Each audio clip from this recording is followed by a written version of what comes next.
যতদূর চোখ যায় শুধু মানুষ আর মানুষ।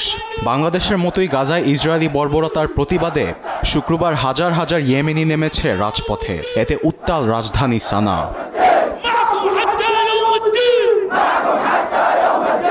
গাজাবাসীদের পাশে থাকার প্রতীক হিসেবে ফিলিস্তিনের পতাকার সঙ্গে রাখা হয়েছে ইয়েমেনের পতাকা। হাতে প্ল্যাকার্ড ও পবিত্র কুরআন সহ মুখে প্রতিবাদী স্লোগান। শিশু, তরুণ, বৃদ্ধ সব বয়সী মানুষ শরিক হয়েছে প্রতিবাদী আন্দোলনে।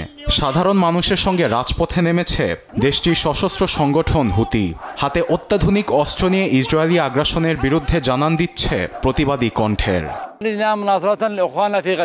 গাজায় নিপীড়িত ভাই বোনদের পাশে আমরা চিরকাল থাকব। বর্বর নেতানিয়াহুর বিরুদ্ধে রুখে দাঁড়ানো আমাদের পবিত্র দায়িত্ব, কর্তব্য।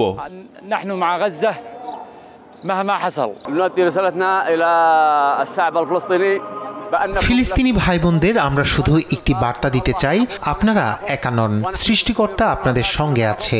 যুক্তরাষ্ট্র আমাদের উপর যত বোমাবর্ষণ করুক না কেন, সৃষ্টিকর্তার করুণায় আমরা আপনাদের পাশে আছি। আমাদের রক্ত, গর্দান আর তলোয়ার সব মিলিয়ে যুক্তরাষ্ট্র ও ইসরায়েলকে পরাজিত করব ইনশাআল্লাহ।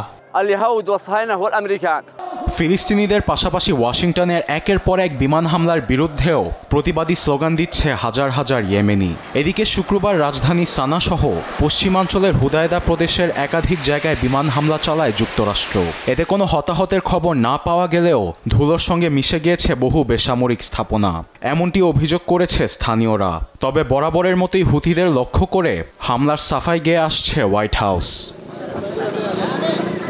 শুক্রবারে হামলার দাঁত ভাঙা জবাব দিয়েছে হুতি সংগঠন। তেল আবিবের জাফায় দুটি ইসরায়েলি সামরিক স্থাপনায় ড্রোন হামলার দাবি করেছে তারা। সেই সঙ্গে লোহিত সাগরে ইসরায়েলি, আমেরিকান ও ব্রিটিশ জাহাজে চালানো হয়েছে হামলা। এমন পরিস্থিতিতে সংগঠনটি বলছে গাজায় ইসরায়েলি আগ্রাসন বন্ধ না হওয়া পর্যন্ত প্রতিবাদী আক্রমণ অব্যাহত থাকবে। আরবেদ আফসার, নিউজ ডেস্ক, দেশ টিভি।